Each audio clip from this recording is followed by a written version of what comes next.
हे आपली ईर, हे आपलं बरं, हे आपलं टाळक्या. बर बर.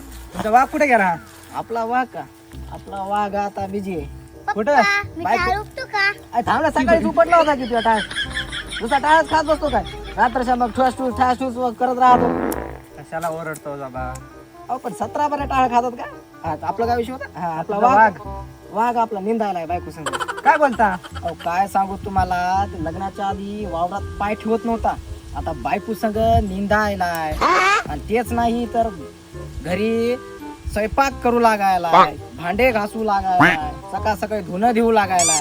आता तुमचं ऐकतच नाही का? काय ऐकता? काय मनाय केलं ते मग ते मला हिस्सा पाडायचा वावरात. आता काय करावं आता? हे असंच पाहिले. काय बाबा, आजकालच्या पोरी नवऱ्याला बैल बनवून ठेवले बैल. बापाचा ऐकणं झालाय आजकाल लेक. बा, एकच झाड आणतो. बरं जा रे बाबा तू आज, पण पाहुण्यासाठी बी एक झाड घेऊन ये. नको नको नको आणू, तू तुझ्यासाठी सांग. घरी घेऊन जा आण, वाटलं आण. तर. पाहुणा लाजायला नको